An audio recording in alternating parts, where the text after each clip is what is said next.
Hello, everybody. Welcome to this week's episode of Late Night Craft Talk. Countdown timer starting, and yes, we are live. Hi, Svea. Yes, we are. Oh my goodness. Let me tell you. I'm getting Super notifications excited. live. This is almost like a holiday now. A day to remember. I know, But right? it's been almost a month since we've both been together. Yeah. Yep. Okay, countdown timer's going. Let's see what we got going so far. So far, we have that many people watching. And we got to give some apologies for last week. That was on me, and we'll explain why we did not have a show on Friday night last week. What are you eating? James. Yeah, that was me. Well, tell the story when we started about. I'll tell everyone about it when I come on. I have a crazy story. I have a crazy story. What? On the level of crazy, is it crazy, or crazy?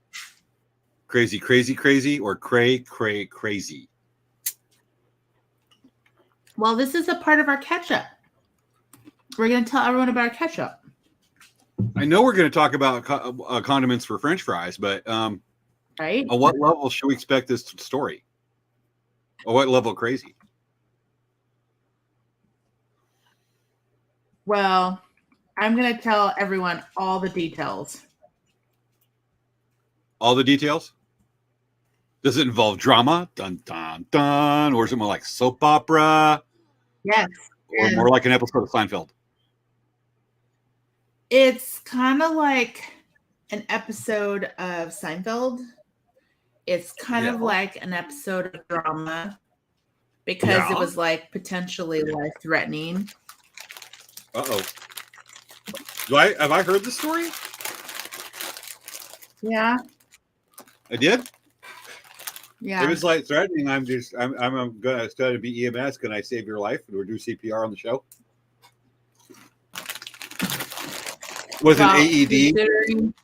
Considering you're not officially a licensed person, you really can't do that, but no, I'll be licensed in like 6 weeks, assuming good things happen. Yeah. I'm eating cheese puffs. Both of us are really snacking right now. I know. I'm finishing off the last of these cheese puffs from Trader Joe's right here. I like their cheese. It's baked cheese crunchies. And they're surprisingly like not a lot of saturated fat and stuff in them. And they're good. Yay, Trader Joe's. Right for the brand. We should do just a show just on stuff you can get at Trader Joe's. Svea is obviously folks, Svea right now is distracted. She's doing some very important open heart surgery. Or she's buying a purse. What are you buying? No, remember I was telling you what was happening earlier, what I was working on? Yes. I'm just finding out the inventory situation. Okay, got it. I think if I know the story that you're going to do, it involves drama, the moon, the weather, earthquakes, emergency vehicles, management, psychology, and fingernail clippers, and a partial roll of duct tape. What? Maybe. And a tube of glue. And a tube of glue. And a quarter stick of butter. I don't know. It's a wild story, I bet. All right, 6 minutes. Let's see what we got watching. We got a few people. Yeah. Folks, let us know who you are. We miss you. Hopefully you miss us. I know. Who's watching our feed right now? We can see there's people listed, but we can't see who it is. I got to share. Where's Maya? I'm waiting, Maya. Going over to share. Let's see. Where are we at? There we are. We got one share so far. Yeah, that's probably my share. Let's see. We're live now. Share. More options. Okay, I'm going to tag people right now. And we are. Oops. I can't type worth the darn. We are live for this week's episode of Late. Got us capitalized. Can you hear me typing? Yes, I can. Type. Tappity, tappity, tap. And share. Done. That'll net us about 1.5 viewers. I know, right? We got a few more watching. Dun, dun, dun. I've got to get all this paperwork. I've got, look at this. So much to study. This is all acronyms and skill sheets. Durr. I should be I'm old enough to be teaching the classes. I shouldn't be a student. Poor life choices. I talked to Burl this morning. Oh, you did? Yeah, Burl messaged me. He's been kind of down. Burl, if you're watching the show, he's been kind of down lately and he's killing time. Kind of hurt his back. Oh, guess who's just signed on? Maya, hello. Let us, where are you, mouse cursor? There's mouse cursor. Hello, Maya. We missed you. Did you miss us? I'm sure she missed us. We're lots of fun. Hamochi.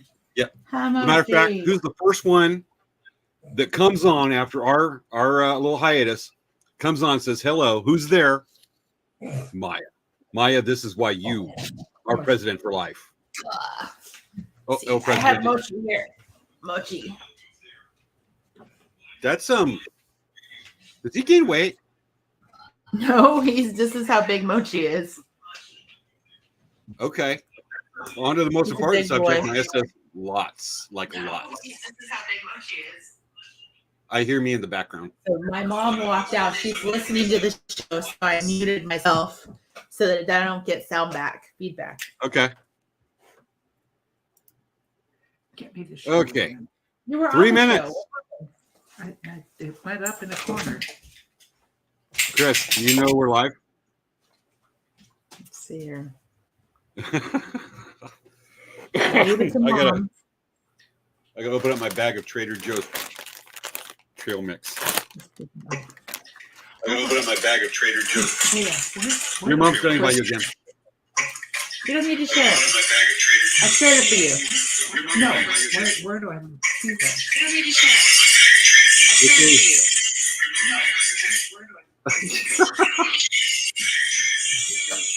Chris, go in the room and close the door. I know, kidding. I hear me in the background. Echo. Oh, she left the room. Oh my God. I just told her, I'm like, just go. She just kept hanging around. I'm like, Mom, you're making it bad. Well, you got Oh, to my change God. the clock on the VCR.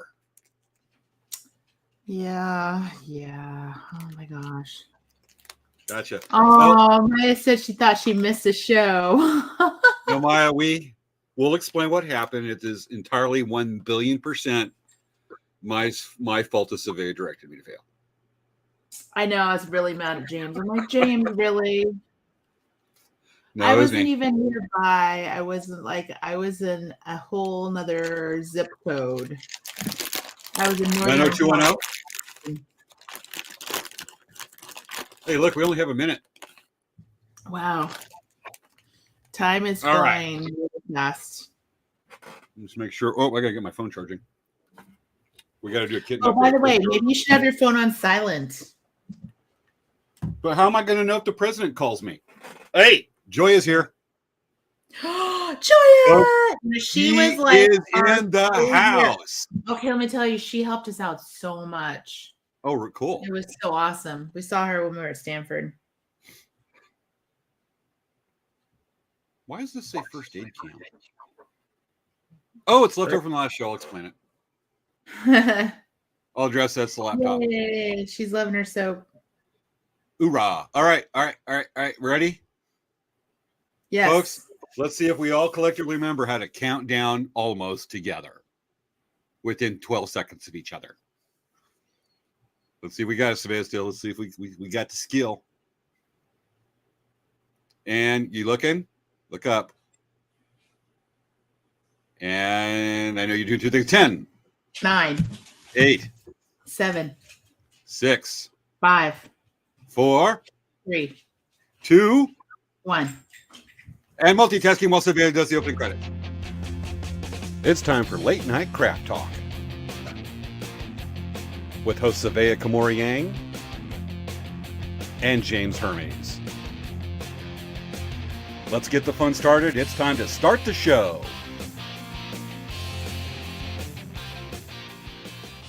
Do. Yeah. Folks, we're dancing. We're back, and I'm going to prove it. I'm going to prove it because watch this. I'm going to poke Svea. Svea. That didn't work. That didn't work, James. Why? Don't! Ouch! Ouch! Ouch! See, even though it's like opposite directions, I point this way because I see on my screen that way, you're this way. But if I point this way, you're over that way. It's not. It's like as a dyslexic trying to commit suicide, you jump behind the bus. Yeah, I just have to go like this, like to the side, and I know that I'm hitting James' window. Well, it's all an illusion. I'm going to try doing this live. Folks, let's back up again. We are live, and here's proof. I will poke Svea. You're supposed to go, ouch. No, I'm blocking it. I'm blocking it. You can't block it. I'm blocking it. I unblock I'm blocking it. it. I'm blocking with the power of Jason in my cup that I got from Wendy. I block it. I block I it. spill water on you. I it. spill water. Wait. Okay, it's close. I spill water. May the power of the show be well you. May the power of the show I'm be well blocking you. it. I'm blocking it right now.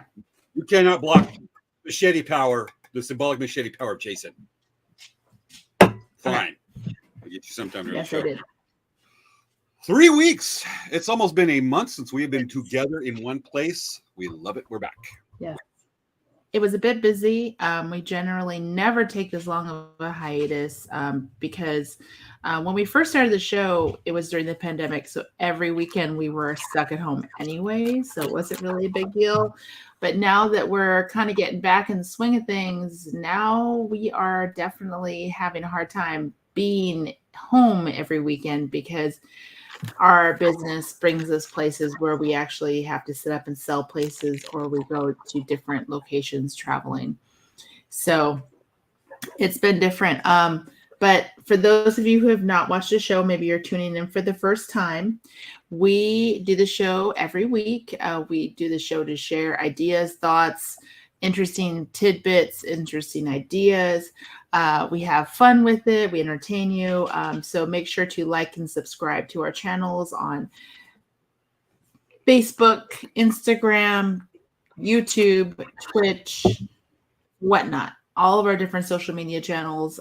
It's a really great way to follow us and support a small business. We both have small businesses. And of course, Maya, our president of our Late Night Craft Talk group, she says, James, are you By proclamation. share.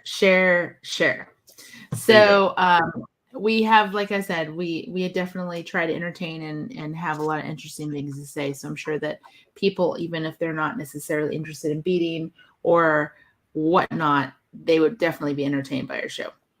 So anyway, James, Yes. So tell us what happened the first week that we were okay. Oh, well, the first week you were still on the show. Yeah. Well, right? Okay. There was a couple shows. We had a couple of reruns. We're supposed to have 3 reruns because of just stuff. Let me look at the calendar, remind myself of the dates. It's been a while. Okay, because we're already in the middle of March or May. Yeah, May. So we had a rerun on the 21st and the 28th. Wait, excuse me, the 28th of April and then May 5th. I had to be at Lakeside Rodeo and then Koopa Cultural Days Apollo Reservation.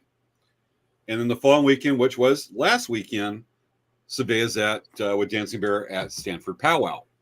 We were live on the 11th, the 12th, May 12th. That's where we did a first date episode. And it was myself, and I had the young man, Michael Flicker, on, and we talked about wounds and like how to bandage limbs and whatnot. And then the following week was supposed to be, let's see, I think I'm mixing things up. Yep, I did. Okay. Yeah, it was back in April. There's a lot going on. I'm trying to remember dates. But anyway, last weekend, when Svea was over there, we were talking about a single episode. I had to study for some, actually had a ride along I had to do. And so I'm remembering this correctly. Our last live episode was in April. Last week was supposed to be another rerun. I had a ride along with the MT class I've been talking about. I'm remembering this correctly. And where did Svea go? There's Svea. I was putting my little stand. I have a little stand thing that I was trying to get. I thought you got lost that field of flowers behind you. Anyway, so last week I'm doing the ride along. We'll talk about it later in the show. But I had to do the ride along. The thing is that I had to finish an online pharmacology class Thursday, a week and a day ago, and it was enough that I actually took the night off from work, where we normally show in Palm Springs on Thursday night at the Village Fest, and taking this online pharmacology class. Got to finish about 3 essays, and I'm going. And then Friday morning, some business kicks in. Some orders have to do, and I'm supposed to go up to school, main campus of Crafton in Ukaipa, meet a study group for a couple hours, work on some skill sessions, and then go to AMR Redlands for the ride-along. Well, things kicked on, and I'm going, oh, God, I got to get this done. I got to get that done for business. I missed the study group. Luckily, it was optional. I got to drive straight up to AMR Redlands for the ride-along. And about 9:30 that night, in the back of the ambulance doing the ride-along, I went, I forgotted something. I forgot to upload the show for that night. And that was one of our favorite, featuring Curtis Youngberg, one of our STEM episodes. So I was like, whoopsie, helping save lives, going out there in the accidents, right out there saving people, bandaging wounds, and I forgot. I'm trying to preface this so I look I look more innocent and forgiving to upload the show. And I texted her going, I screwed up, and she goes, well, too late now, doofus. I added that part. Yeah, like at 11:10 at night. I'm all, yeah, that's too late. Yeah. So I was like, well, this is going to make a good story. So, folks, we forgot to upload it, but I remember I was in an ambulance riding along, saving people in accidents and falls and stuff. Yeah, but that was not that active, but the potential was there. Anyway, that's what happened, folks. That's why we were not there last week. Sometimes things get a little too crazy, but here we are. So what's going on with Dancing Bear? Okay, so I want to take a step back. I think we should talk about chronologically what happened with our businesses and what went on for the last few weeks, because there's been so much. It's like, if I tell you what just happened today, this week, it's like kind of like behind all of this like stuff that happened. Okay. So I'm going to say, hey, James. So for Dancing Bear, the 21st, 22nd, 23rd, because I wasn't here and you guys had a show, we actually had our ASU powwow. It was inside the arena. It was super duper duper cool. That's when I had the first date episode. That's right. Yes, that was the end of the first date episode. But we really had a great time. People were really happy with the location. The vendors did really well. So it really was a very good powwow this year. And the staff at ASU they were really happy with our event, and they're really ramped up and excited to plan next year's event. So that was really good. We were really stressed out because there was so much planning that had to be done. And when we do the planning with the university, there's a lot more red tape that we have to go through. So it takes longer to get different things situated. And because it was a new venue, it wasn't the stadium again. There were more things we had to have answers for, more things we had to do and prepare for this year's event. So that's why it was announced a little late. But we wanted to make sure that we announced everything, knowing 100% there was not going to be any issues with the event at all. So we didn't want to announce it and then say we have to cancel because this didn't work or that didn't work. So we just really wanted to make sure that we were 100% okay to announce the event. So, but it was really great. So James, what happened that week for you. Hey, okay. While you were at ASU PAL, that's where we had our last live show. It was me as the host, and we had a young man named Michael Flickers with my Boy Scout Venture Crew and his dad over at my house last night in our green room called AK James's dining room, where we talked about first day. We talked about I don't remember what it was, but we did like bandaging types of burns and stuff like that. It was a few weeks ago. I don't know. But it was great to have him that night. It was a good show. People learned a lot. We learned a fair amount just getting ready for it. So that's what we did that night. Then came Lakeside Rodeo, which we haven't been able to do any updates because we haven't had a show. Okay, the Lakeside Rodeo was the 28th, 29th? Yes, last full weekend of April. That was, wow, that was a fun show. And it went well. It's a Thursday night, Friday night, Saturday night, Sunday afternoon rodeo. It's a 4-day show. Got to see friend of the show and also guest Melody on the show, who's come on to talk about Lakeside Rodeo, who recently got married and got to spend a few days, and we're going, at each other, just messing around on stuff. I know that they watch the show. Her husband likes to watch the show. Hey, dude. Doing awesome. Great to see you. Sorry, Melody didn't. Well, actually, we didn't get to see him because he's not allowed to come to the rodeo and go shopping at my booth. There's other times. It's all fine, folks. We're just joking around with that. That's actually an inside joke, Melody. But got to see her, see some folks that came to watch the show, came to Lakeside Rodeo. Great to catch up with everyone. It was a fun show. It was a welcome break from this monotonous I've been doing called every weekend and every day school. Worth it. So that's what happened with Lakeside Rodeo. It was a great show for us, great audience. It's a show we've been doing. It's our second longest running show we've been doing annually. The longest running we did is the Cultural Days at Paula Reservation. Mm-hmm. So what was the next on the chronological part of yours? So once we got back, we started getting ready for Stanford powwow because that was going to be a really big powwow for us. There were several things that we were working on for Stanford powwow. We were working on our purse straps. So for those of you who don't know about these, we have our purse straps that we made. We have a whole bunch of them in stock and they're ready to ship. We made a ton of those for Stanford. So that was pretty cool. We've been making graduation stoles like crazy. We've been getting orders. Oh, yeah. I think there's like tribal groups that have been purchasing them. So we've been getting large orders. And so we're working with our seamstress to get those done. One of the nice things that we have, we have a seamstress helping us because there's just no way. There's not enough time for us to do it. Or something. Can there be graduation stoles for Godzilla's gang? Yeah, if you want to make miniature ones. No, they're huge creatures. It's forced perspective why they look all small. You have some for Godzilla and his buddies? I don't know. No. I don't know. But Godzilla friends right here and his gang look more realistic than that AI dog right there. Yeah, well, Mochi's definitely, I don't know what he's looking at. He's just like, he's sitting on my lap. But so we were getting ready for that. A new thing that we made, I'm going to share a video, is kind of cool. Okay, so grad stoles, let me show you guys a picture of what it looks like. Let me see. Trying to get there. Let's take a look. So one of the things that we've done is we've made these really cool graduation stoles out of Pendleton blankets. Yeah. See. And I'm going to show you a picture in our thing. How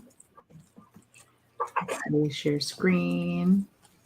I'm texting Wendy to see why she's not watching. While you do this.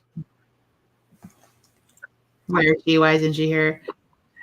So these are our graduation stoles that we make in-house. We actually have been making these for several years now, but they've become very popular, and so we make them. We get Pendleton blankets, we cut them up, we sew them edge them. And we actually, this year, a new feature, you can see it in this picture right here.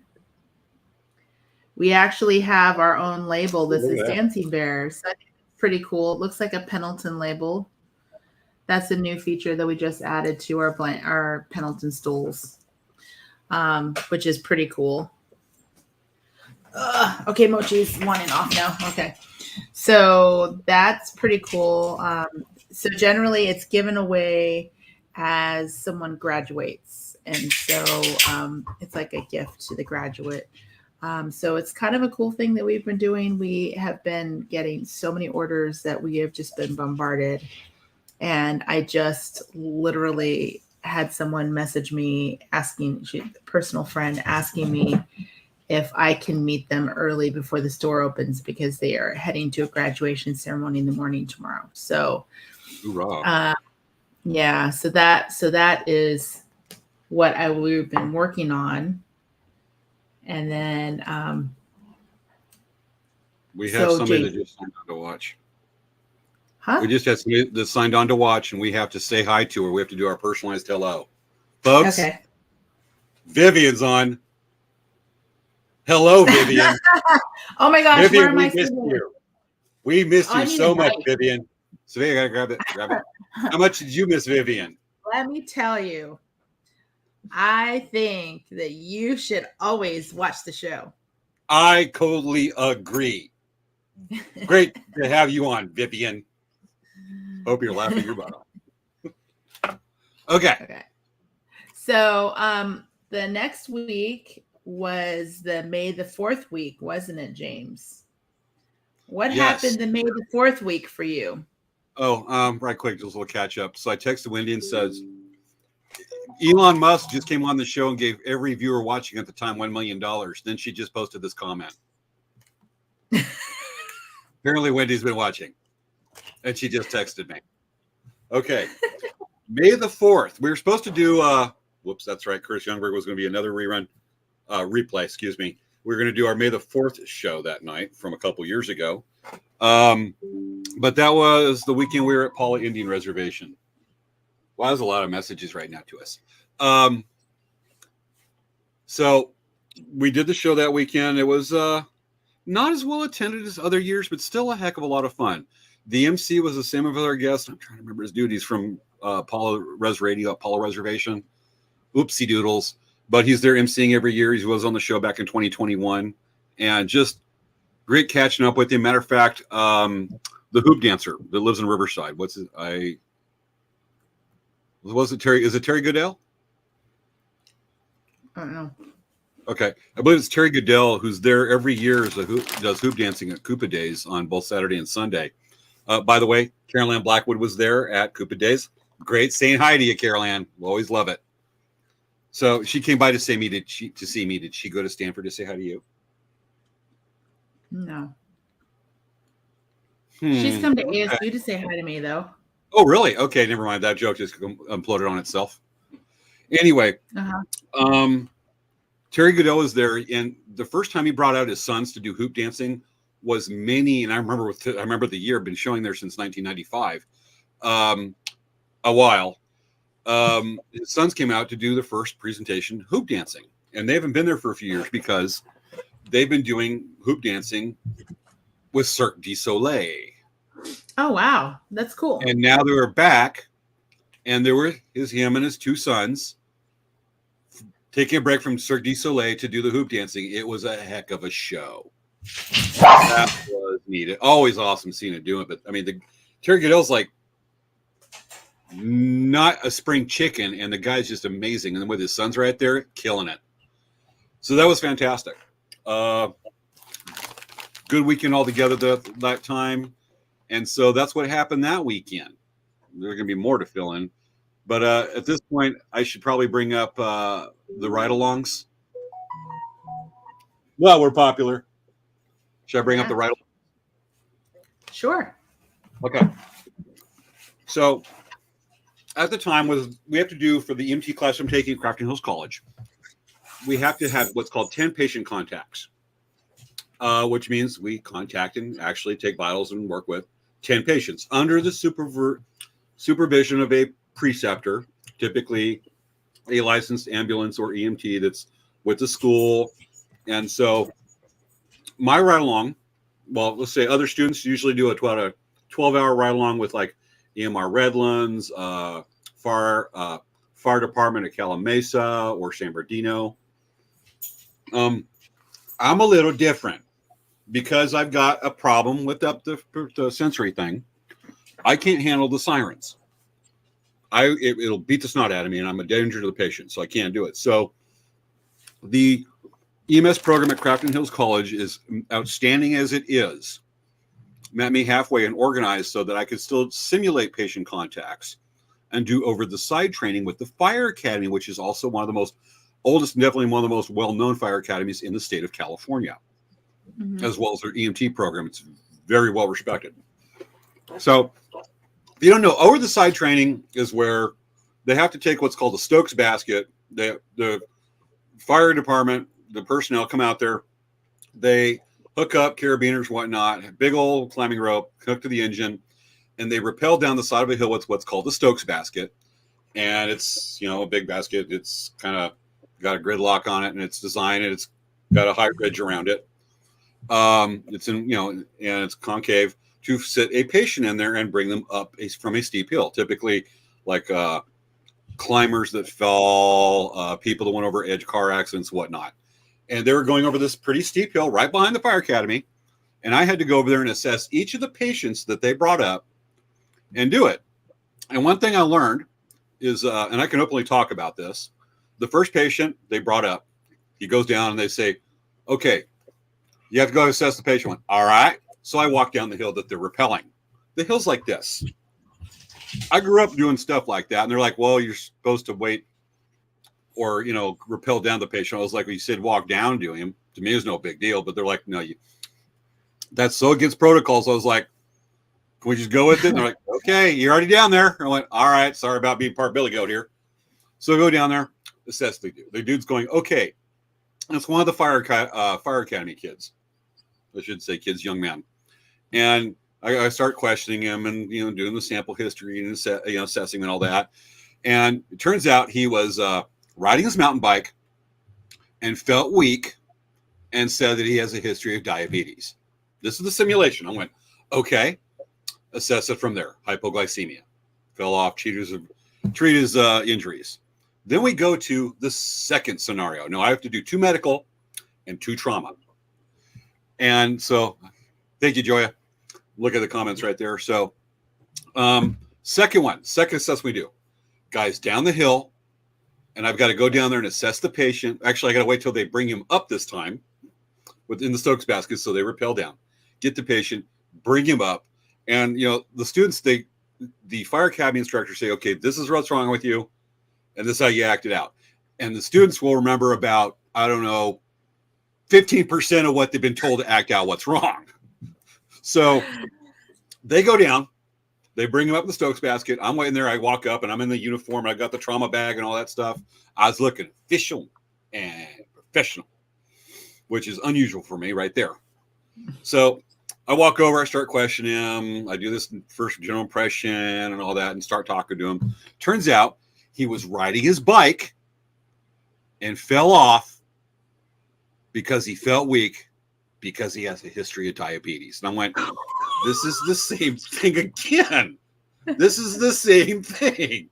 So I'm going, okay, rinse, repeat. All right, we did that. So we go, treat it, do a, fill in the instructor, answer his questions he has when do a, evaluation, the whole scenario there. So we go to the third one. This is trauma. And I go, all right. Turns out we go down. I have to go down and assess the patient. He's got broken bones. And I have to go down there and manually stabilize his head. And I went, did you fall off your bike from diabetes? He goes, yeah. Are you serious? How'd you know? I went, oh, I had a lucky guess, I guess, on this one. But he said that a broken femur. I've got a man. He fell off. He's got a broken femur on the left leg distal end. I've got to manually stabilize his head. Guys rappelled down because James the Billy has to walk down the steep hill like nothing. And so they come down, and I've got to hold his head, tell everybody, okay, log roll, count of 3, bring him back, put him in the Stokes basket, assess him, go up, assess him again, check airway, blah, blah, blah. And the guy from the fire academy comes up and goes, all right, so what was wrong with the patient? What was the sign? Zipped it, blah, blah, blah. I went, riding his bike, felt weak due to hypoglycemia, and then fell off a tree and then rolled to hit a rock, broke his femur on the left leg distal end. He's like, yeah, that's about right. I went, cool. So we get to the fourth one, the trauma. Here we go. Were Fourth they and final scenario. Huh? Were they riding a bicycle? Yeah. And felt weak. Yeah. But I went, okay, what happened? What can you tell me about what happened to you as you fell off the bike? What happened? He goes, I was riding my bike and I just, a bunch of bees came after me. He hit a beehive and they came over and stung him. He stung several times and he's allergic to bees. I went, finally, something new. And he goes, and I'm diabetic. And I went, what the hell? Seriously? All right. He told me what's wrong. I went, obviously a sign of anaphylaxis. We'll maintain his airway, check his blood glucose anyways. Go through all that. Go up and the questioned by the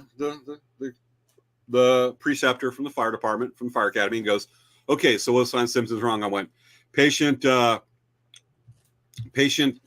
off his bike, disturbed and got stung by bees, anaphylactic reaction, did an EpiPen. He had his own EpiPen, administered it, the epinephrine. He goes, all right, and I went, what else? He goes, did you do any Benadryl? And antihistamine? I went, that's beyond the scope of practice. He goes, no, it's not. And I went, yes, it is. And he goes, no, it's not. And I went,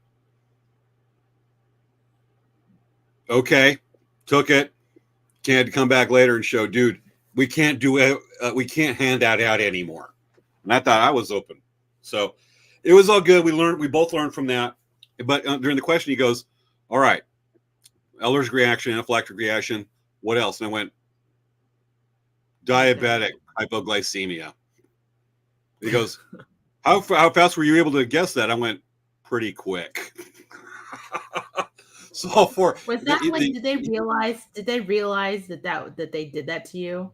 Well, I asked him about that, and he goes, well, almost every call you'll do, almost everything is diabetes. And I went, really? I guess in Diabetesville or Sugarland. But he says a lot of it is something complications to low blood sugar. Wow. So we know how somebody looks at the world. That was the first ride along. Wow. Joy is laughing. So, do you want to hear about my May the 4th week? Let's do it. So, we were getting ready for Stanford, and I decided, and we had a trip to our LA suppliers on the 2nd. We came back on Wednesday, and I had really bad lower abdominal pain. I'm thinking it was gas. And it was so bad that I couldn't. So I pretty much was laying down all day. I couldn't move. And on May the 4th, we had a reservation to go to Disneyland, and pain was green. So after talking to my doctors to nurses on the phone, they advised that I go to the emergency room. So I went to the room on May the 4th. Instead of going to Disneyland, I was at an emergency room all day. And not a fun ride. No, they did rule out any kind of life-threatening situations, which was good, but I was still in pain. And so they had asked me what all my allergies were and whatnot, and they read through my chart, and they said, well, let me give you some more pain medication because you're still in pain. And they gave me a strong medication, and they were going to give me a strong medication, and I was concerned about it. because I was like, well, I'm in pain, but I mean, I don't know if I'm in that much pain that I have to be knocked out. They wanted to put me on morphine. And the guy's like, no, you'll be fine. Don't worry. I mean, you're in pain. We don't want you to leave in pain. So, we want to make sure you're comfortable at least. And so they administered the medication. And of course, I guess I got really loopy. Apparently I thought I was talking to Dan, and I guess I was mumbling. So anyway, in my mind, I was clearly saying things to him, and he's like, I can't understand what you're saying. I mean, this is funny, right? But anyway, when I got home, I noticed that my face was getting kind of itchy. But I'm like, oh, well, maybe I don't know, maybe I'm just itchy to the pollen or something. And I woke up in the morning and I had a puffy, swollen, hive face. I went to urgent care, and the doctor said to me in urgent care, they told me to take some Benadryl. Okay. So I took some Benadryl, and I went in to see the urgent care doctor, and they said, you see what Joy is posting as we're doing this? Yeah. Yeah. Oh, yeah, she's killing it. She's killing it. Yeah. So, I told them, well, I think I'm having an allergic reaction to the morphine that was given to me, because it's the only thing that I've never had before. And that's the only thing I could think of. So the doctor says to me, they gave you morphine sulfate. And I'm just like, okay, for those of you who don't know me, I'm allergic to sulfates. I'm allergic to sulfa. I'm allergic to sulfur dioxide. I'm allergic to sulfatolate. I'm allergic to anything with sulfa in it. And I can't use special hair dyes because it has sulfur dioxide in it. I can't eat dried fruit because it has sulfur dioxide in it. I can't eat, there's several things I can't eat because of sulfur dioxide, sulfur, soap. I can't use soap. So the fact that they read my chart and it said that I'm allergic to sulfur dioxide, sulfa, all kinds of different sulfur items, they didn't put two and two together that morphine is also known as morphine sulfate. So I was having a full-on allergic reaction to morphine sulfate. Some doctor didn't read all the charts. No. Or I didn't do that and alert the doctor or whatnot, but that's on the doctor. Yeah. So I suffered for several days after that. Right before Stanford powwow, like I had the hives for 2 days, and then I started getting all these like swollen, like all these like pimples all over my face, and it just was like, and then my face got really dry. It was just terrible. Yeah. So that was really fun, right? That was my week. That was that week, right? So then we got ready for Stanford. We drove out. Okay, now are we at the same point? We're at the same point Friday night last weekend, or 1 week ago tonight. Yeah, so how was your weekend? Okay. Oh, wait, I forgot to say something. Maya's going to appreciate this. So Dan gave me these because I said that I wanted saltines, and he got me these at 99 Ranch. Hoorah. Skyflakes. These are like the Filipino version of saltines. FYI. Gotcha. I just noticed I have a splinter. Anyway. What? I just noticed I had a splinter from something. Anyway. Okay. Okay. The second ride along. Because of the woo-woo, I can't do take woo-woo. The second one was a ride along with basically interfacility transport. Move patients from one facility to another. And we did have a patient that night. It was a transfer that went from one hospital in the area, general area, to one over near Los Angeles that we had to do that day. I can't get specific on it because of HIPAA, and so patient confidentiality. So I can't do that. Be super general on this one. It was some great stories on that one. I wish I could tell it. Unfortunately, I cannot because of that. It's the ethics. But I can say is that for the ride along, it took 4 hours in LA traffic, sitting there, taking vitals, talking to the patient, talking to the preceptor, getting to know each other since we had so much time together in the back of the ambulance, and the driver 4 hours in the parking lot called the 91 freeway. So wasn't much we could do, but a 4-hour ride along, did the patient. It was a great experience. Preceptor, awesome dude. He'd never had a student before, and he's asked me because I used to do this, and so he asked me, and I was telling some old war stories. I was telling some stuff from Rivers, and he's like, "Dude, you've been doing this longer than I live." I went, "Yeah," and he did great with the patient, make him feel comfortable. And at the end of the shift, he goes, "You did really well connect with the patient. I can tell that whatever career you do in medical, where you could connect to the patient and people in general, you'll do well, whatever you decide to do." And I'm like, thank you. 24-year-old kid to the guy who's 49 and has a talk show in a retail business. But I did sincerely appreciate it. He just doesn't know my background because I'm not a 20-year-old college student, EMT student. But it was pretty funny. I told him about the show. He may be watching tonight. He's going to laugh at it because we both told the story, and I told him afterward. Great experience. And all I can say is seeing behind the scenes of the drivers. They've got their dark sense of humor. It's the subject they're in, but the seriousness that they take their job, because I was talking to people. I got to AMR Redlands like an hour ahead of time, so I just started talking to some of the staff and stuff like that, and shooting the breeze. And I can tell you that behind the scenes, their professionalism, the way they care, and their attention to detail and dedication to the outcome, the positive outcome to the patient, perfect.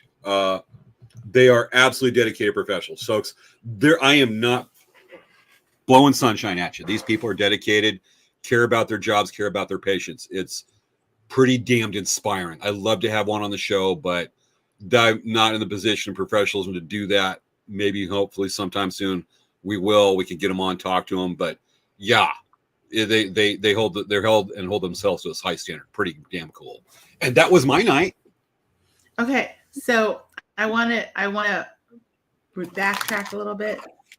So Vivian was talking about lower pain in her intestines. Okay, so so the history of my family is that everyone in my family on my mom's side has had their appendix out.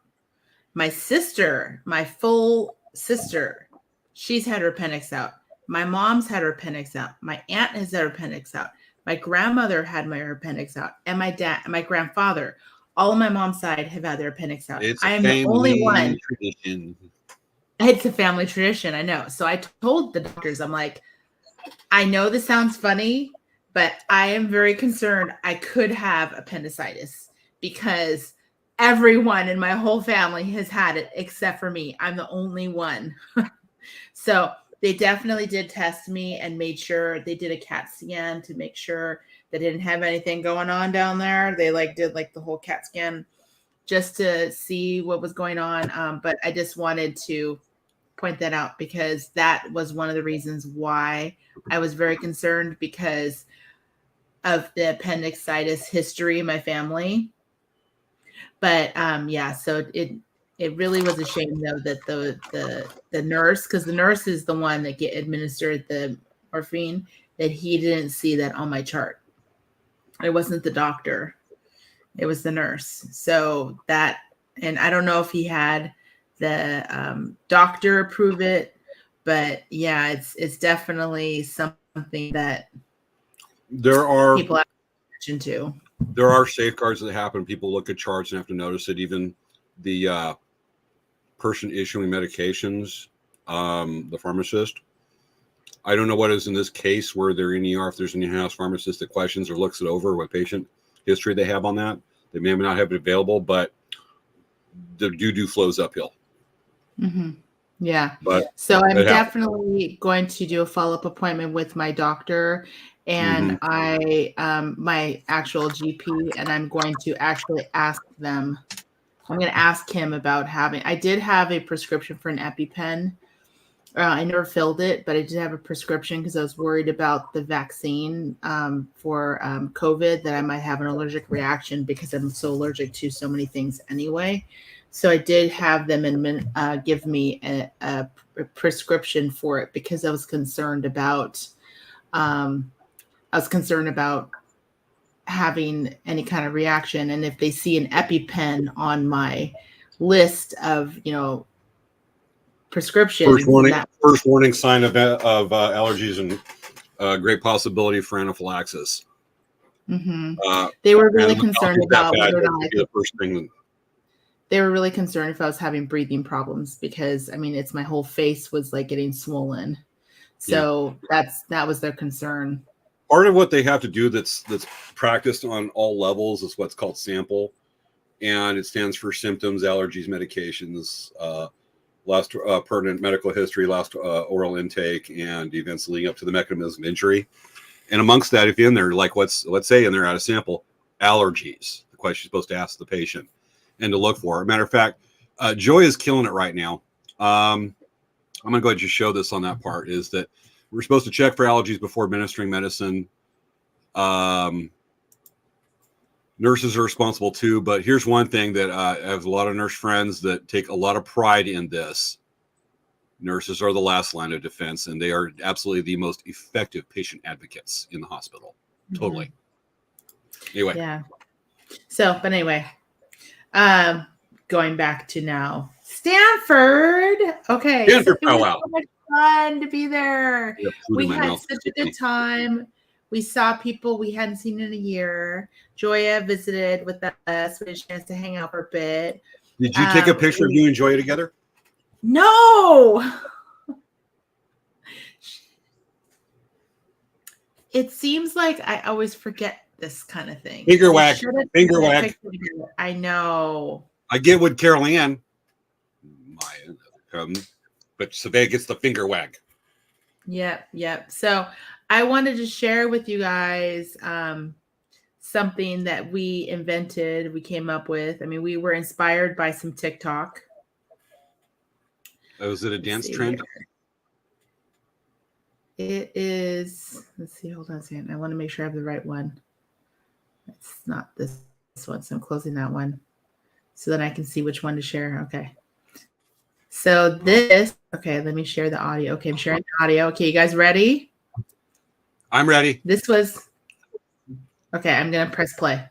What are we doing? Oh, Lord. Okay. Sparkly eyelashes with two sizes. We have a 3D 23 and a 3D 17. This is definitely more of a natural look. I was wearing these in a video earlier. These are a little bit longer. These are not terribly long, but this is natural. This is a little more extension. So if you guys want to check these out, we're going to have these available. A limited inventory of these. A limited inventory. They'll be available at Stanford Saturday. And these are actually $10 a piece, and they will be available at Stanford Powwow. So that was a big hit. Yeah, we sold a whole bunch of them, and they were fun.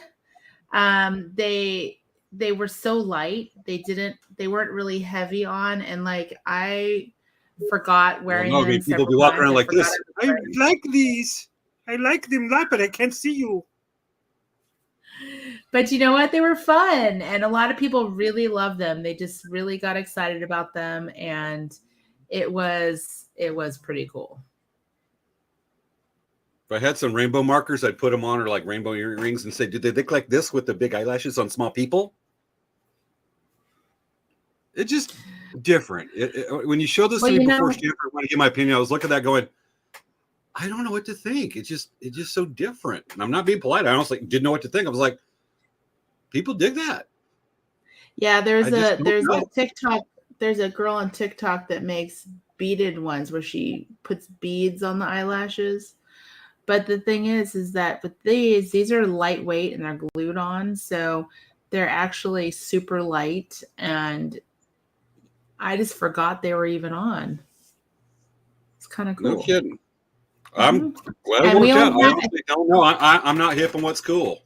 Yeah, I think we only had about like 5 or 6 left, and we got 2 dozen. Well, now So, you know. Yeah. So That we can is do cool. all kinds of color combinations. So that was a lot of fun. That was Got a it. lot of fun. So we are caught up now, aren't we? Pretty much. We are? Oh, yeah, I guess, huh? Went through. There's a lot that happened. For the immediate future, folks, we'll be back live next week also. But we will have new information what's going on, our update of our businesses.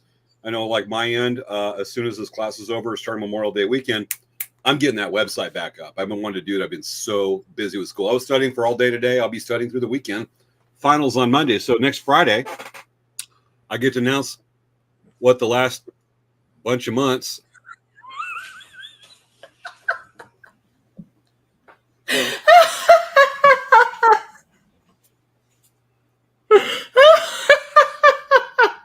You're going to have to bribe me big time on this one.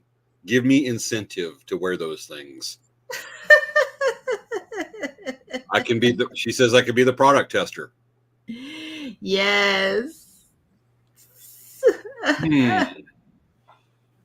There's some line. Of course, I wore the facial cream, whatever, for the the self-care episode. Y'all gonna have to bribe me real good to try those on. Because I'm thinking, no. You're gonna have to try very hard to inspire me and bribe me to say, okay. Because right now, I'm not doing that. That's so funny, though. That's Even hilarious. if Vivian goes, you really should wear those. You really want you to do that. Oh, Vivian said no bribing, blackmail. Well, good luck. I'm an angel. Hey, you know what? Look, Wendy said she would like to see that. She has the most sway of anybody here besides Cynthia. I know. I actually, when I drive home from school, I've got an hour and a half drive from school twice a week. Usually one of those drives on the way home, I call up Wendy. We're on the phone for like an hour and a half, yakking away. She's got it. I'm just going to piece it together for you and set myself up. Vivian talks to Wendy. Wendy knows the material for blackmail.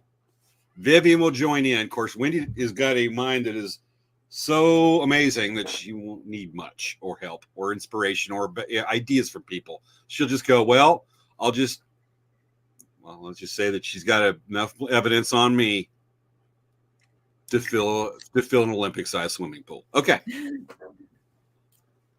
So y'all conspire together, and let's see what doesn't happen. With that, finals next week. Next week's show, I will be announcing what has been an ongoing effort since January that has turned into more of a challenge in ways than we've known. I will be announcing the results of the final and the assessment tests next Friday. It could be good. It could be bad. Folks, it's a toss-up. This is a tough class. With that said, I've been studying, looking at all these practice tests and whatnot, and I actually have a list of test questions that might or might not be on the exam and other stuff to go. Shall we look at them? Oh, yeah. Let's look at Let's them. do it. So, folks, these are real practice test questions that things could be very similar or very not on the exam. In my written exam, this is going to be this Monday. In 48 hours, well, we're going to do, Monday afternoon, just a few days from now, I will know if that works because I still have to do the skills assessment and the scenarios on Wednesday next week. Let's hope good things. So, out of the first one, let's see if James can get this. Immediate treatment for a neck wound is either an occlusive dressing and tape on 4 sides. Immediate treatment for a neck wound, direct pressure, pack with sterile gauze, or too bad, so sad. I actually added the 4th option on that one. It's number 2? I don't know the answer. Folks, I do not know the answer to this. These are just copy pasted, decided I want to stick too bad, so sad on there for the heck of it. I will have to say immediate treatment for neck wound. There's a lot of stuff in there, and that's a really tricky one. I would have to say direct pressure is tough to say because it's so movable. Packed with sterile gauze is, I don't see that happening. I'm thinking, for all practical sake, just educated guess, an occlusive dressing and tape on 4 sides. Answer is occlusive dressing and tape on 4 sides. Awesome. Okay. All right. I've got a screen hidden where it shows up on a second screen. I turn it off, so it's only showing up on this. Okay, next question. All right, we've got seizures in children most often are the result of a life-threatening infection, a temperature greater than 102, an abrupt rise in body temperature, or an inflammatory process in the brain. Seizures in children most often result of. So if you look at that question, it's saying, it's not saying that kids with epilepsy. Inflammatory process in the brain, that is bad news, but it's not, I don't know. There's dead ends here. Life-threatening infection. It could be that, but I'm going to go with something that's more general and at the same time specific in describing the symptom or cause and say an abrupt rise in body temperature. Answer is an abrupt rise in body temperature. Okay. We've only got a few of these. All right. Spinal motion restriction would be taken on which of the following patients? Spinal motion restriction would be taken. Okay, can you go backwards one? Okay, so that's kind of a question that might be a little tricky because B and C is kind of similar though. Because they both have a temperature. So yeah, but see the thing with this one is the temperature greater than 102 degrees. Yes, it's a high temperature, but the body could gradually get to that over time, which means it's going to be chronic. It takes time to build up. If you have an abrupt or an acute sudden rise in temperature that's cooking the brain's kind of freaking out, and it's so young that's why they're going to get the seizure, because the seizure stalls by the brain just short circuiting a little bit, and that is an absolutely inaccurate but broad and just quick, ugly definition of it for a seizure. And so that's one of the things I'm covering on that one is I'm guessing on that one. Okay. Spinal motion restriction be taken on which of the following patients? 65-year-old patient, 60-year-old patient sat down in missed chair, no complaints. 12-year-old fell and scraped knee. Obviously, that's not going to need spinal restriction. Motor vehicle accident, 24-year-old with numbness and tingling in the legs, or reliable patient with abrasion on forehead. Abrasion on forehead is not going to need spinal restriction unless they took a fall badly, or you suspect that as a mechanism of injury. 12-year-old fell and scraped knee. On the surface, not so much. 65-year-old that sat down and missed his chair, no complaints, but he's older. The dude could have osteoporosis. If he missed his chair, who knows how he hit it, but he's not complaining. We say 1 and 3. Well, actually 3. I'm sorry, you should be talking about this, right? No, throw it in there. Throw it in there. No, to say that 3 is kind of because of the numbness and tingling, that might be a spinal issue. I think this is a gimme question. I think it's the 24-year-old with numbness and tingling in the legs because, that's spinal column. Answer is number 3.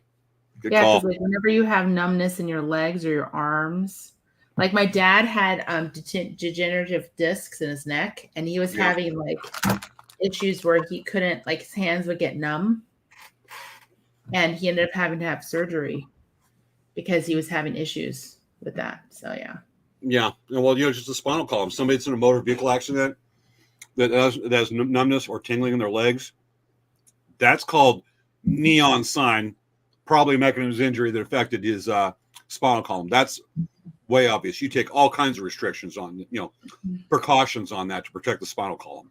The 60-year-old guy, one thing I've learned on these types of questions, there's always 2 answers.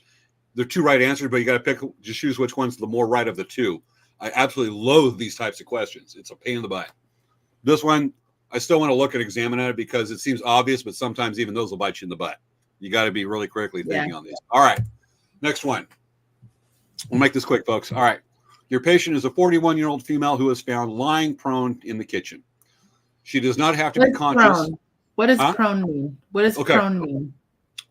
You've got supine and prone. Supine is a term where you're laying on your back.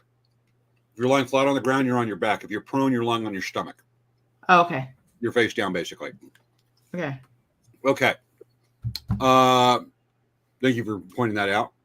She does not appear to be conscious, and there is a pool of saliva next to her head. You and your partner log roll her into a supine, upright, facing up position, while maintaining a C-spine stabilization. Just as you get the woman rolled over, her husband tells you that she has a previous history of heart attacks. What would be the most appropriate course of action to take next? Let's see. Do a jaw thrust, open airway. That's the one where you do a jaw thrust. You thrust it forward to open the airway. You do that because usually you do a head tilt chin lift, which involves moving the neck. If you're doing spinal immobilization, you sure as hell ain't doing a head tilt chin lift. You're doing a jaw thrust. So that takes out number 2. Insert a nasopharyngeal airway. You stick a tube up the nose to help the airways keep open it up. This is definitely not a CPR thing. Nasopharyngeal way. This is a gimme question. Do a jaw thrust opener airway. Answer is jaw thrust. All right. We'll go through these. Should we just skip through the last one? We're getting 10:56. I think I don't know. How much time does it take for do the last one. All right, last one. You're called to the scene of a man down. Dispatch reports the man is pulseless and bystanders are doing CPR. According to the Inter-EMT Cardiac Arrest Management AED skill sheet, God, there are so many acronyms and abbreviations like in the military. Which of the following sequences is appropriate? Complete one cycle of CPR and attach an AED, which is basically an electronic shocky thing that goes and tries to analyzes and tries to establish normal rhythm to your heart by shocking you. Have everyone stand clear during the rhythm check. 15-2, which means 15 compressions to 2 breaths CPR, or no AED needed. He has been down for an extended time. 3, ain't gonna happen. No. Number 2 is 15-2 CPR. That is for a 2-person infant or child CPR. So it's definitely going to be 1. Boom, it was. See, I learned a lot of things this semester. DCAT BTLS acronym. That is going to be, folks, let's see if I get this right. This is kind of a fun one. Deformities, contusions, abrasions, penetrations, burns, tenderness, lacerations, and S is going to be probably swelling. Tenderness, burns, penetrations, abrasions, contusions. Got it. Cool. All right. DCAT BTLS is for body assessment, check head, shoulders, stomach, back, stuff, blah, blah, blah. Those are the things you look for. Dr. Germ. This is one of my more favorite just because of what it spells out to. Dr. Germ. Dr. Germ. Okay. This one always gets me for some reason, but this is when you palpate or feel and check out the stomach area, the abdomen. This is going to be depressions, rigidity, guarding, because when people mess up their, hurt their abdomen, they're going, oh, ow, ow, pain, holding their abdomen. The other one's going to be eviscerations, I think, or scarring, rebound tenderness, and M is going to be M. Muscle? Masses, because you can have like masses and bumps and stuff, and something sticking up on there. So I'm going to say James's new name tag, Dr. Evil Germ. Dr. Thank Germ. you. All right. Distension, rigidity, guarding, evisceration, scarring, rebound, tenderness, masses. Cool. Okay. There is hope for me yet, because usually it takes me 3 times longer going, what the hell is him? But I'm thinking quick and talking complete sentences instead of going,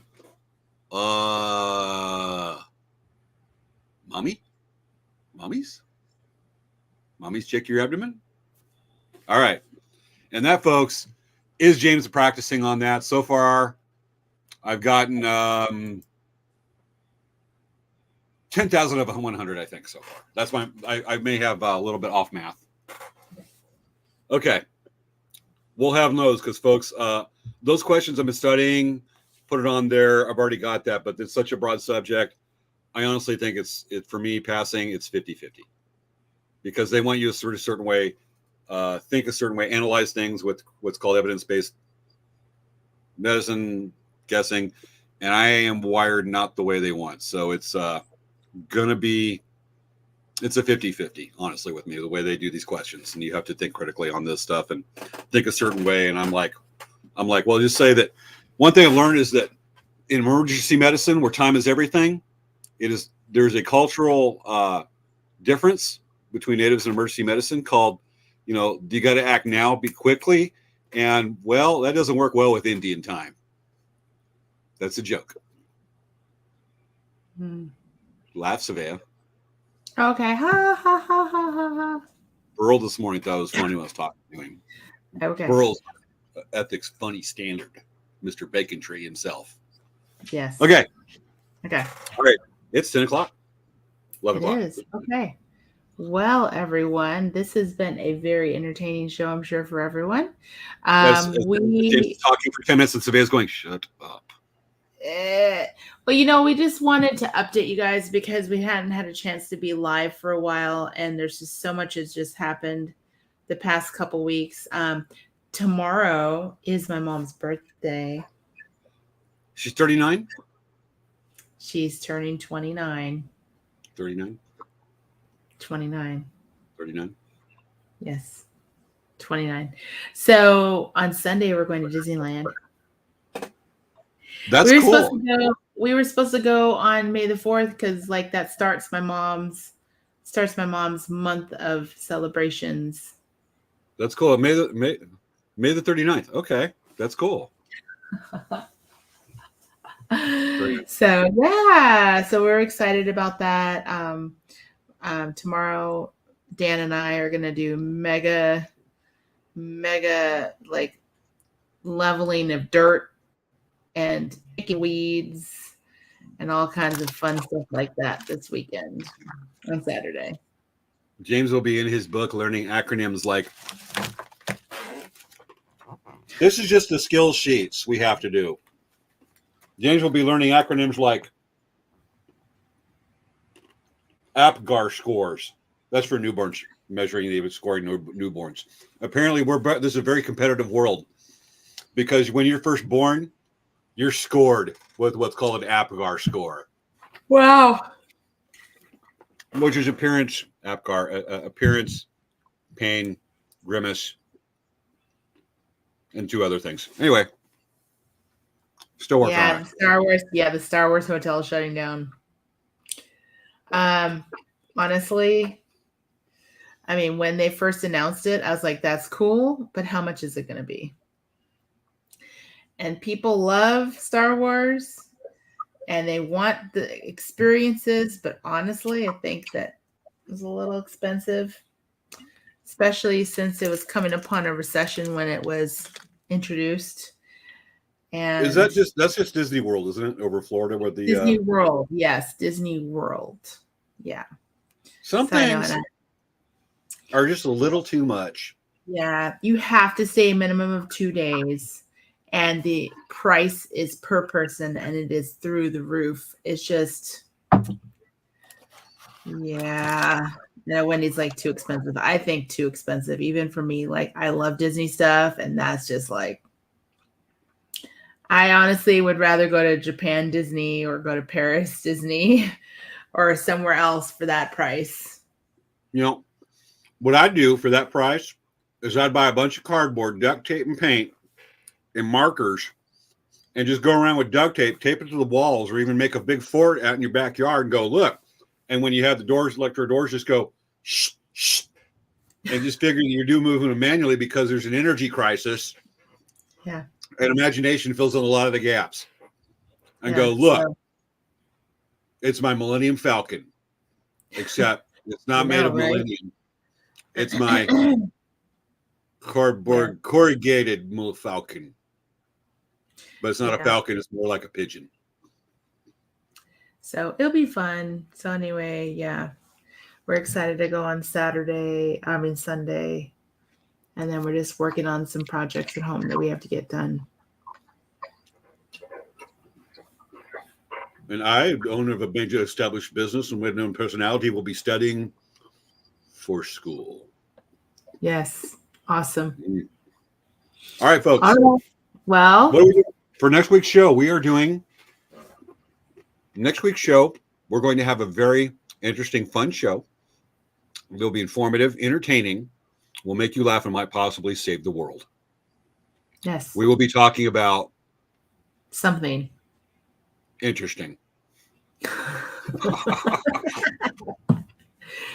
Yeah. We got a block of ideas and stuff we get ready for. We just got to pick which one because we've been so busy with this. Tonight was just called catching up. Next week we actually back in the swing. Yes. All right. All right. So you ready for our end credits, James? I didn't do a kitten update. Oh, give us a kitten update. We want to see the babies.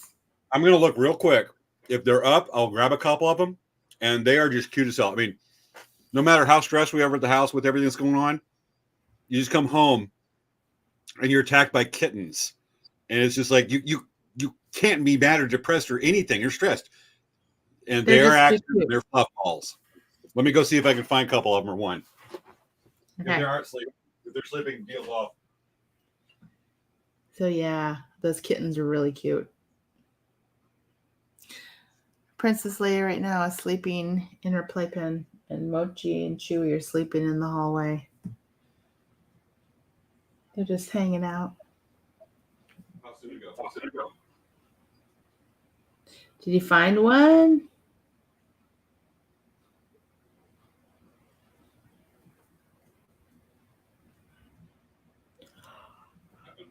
Okay, they're sleeping.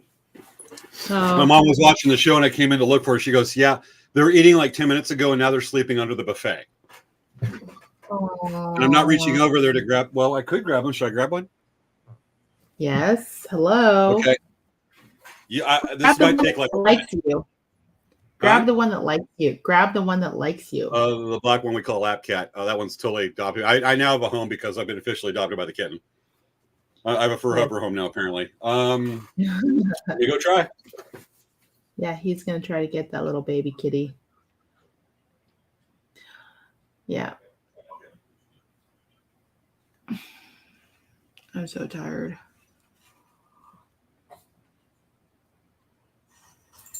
But I have to be up really early in the morning because I'm meeting a customer at 7 in the morning in our store. So I have to be up super duper early. Hi, baby Leia. We found them. Here's one. Oh my goodness. Look at that little face. Oh, It's called Slate. Oh, look how cute it is. It's such a cute little kitty. They're not keen on being picked up, but they're super social. And here's a couple more. That's a cute cat. Oh my gosh, you have a couple more? This one's red. The one that adopted me somewhere, but this is red. Look at that cute little face. Oh, look at the That's red. And let me show you Violet. They're like sticking to you. They're clawing my mom at the moment, too. They were not expected, Vivian. No, they're clawing my back. One's in the chair. Here's Violet. They're not real happy about this, but they're normally super, super social. Here's Violet. Oh, I need to see them closer. You're showing us to them really far away. You need to put their faces in the camera. This is not easy. There's a cat behind my back right now, too, that's clawing my shoulder. Let me try. There's one. Oh, they're so cute. Kitty. Let me go ahead and do this. This is Violet. Oh, look how cute. Little face. And let me get Red. We named this one Red for reasons after a dog. We go with the shirt Red. There we go. Look at that cute face. Oh, Red. Hello. Oh, the black ones that have like huge, great personalities. This is not the one that's named Lap Cat that adopted me because I went in, was gone for a show for a few days, came back. Kittens were like out running around. Their eyes are open. They're active. And they're 5 weeks old? He wants to come and say hi. Chewy, look at the kitties. Look at the kitties, Chewy. Look at the kitties. Look at the kitties. Oh my gosh, they're so cute. Oh, they're a handful too. Oh. So anyway, my mom's actually off to the side holding a couple of kittens right now. Which one is that one? Violet. That's still Violet. They're Yeah. at least they've been fed, but they're like I said, they're not much for being picked up just like Mama, but otherwise super social. They ain't afraid of anything, especially the black ones. They got the boldest personalities. All right, is it time to end the show? Yes. Now Are you going to try to dance with the cats on your shoulders? I'm going to try. All right, folks, this has been this week's episode of Late Night Craft Talk. We'll see you next week. We're back in action, all the fun. And I think I have this show. Did I have it preloaded? I should have. I'm looking for, as this cat's crawling up and down, present I don't see video it file. preloaded. I've got I it don't closed. Yeah, I don't see. I'm getting it up. Preloaded. Generic show close. All right, folks, here we go. Little parrot. Now it's still on that like.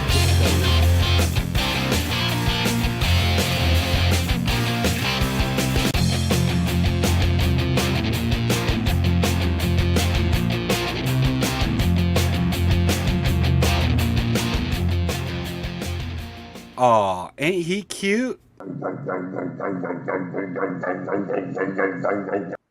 Yes. Good night, folks. The kitty cat likes it and approves, and that's the ultimate judge. And the cat's like, all right, you know what? Before we go, I'm going to show it. Kitty cat's just chilling. Aww. This is the cutest thing we've ever had on the show right now. Aww. The cat is just chilling and just like digging it. Little kitty, Oh, yeah. kitty. All right, folks. We'll see you next week. Bye.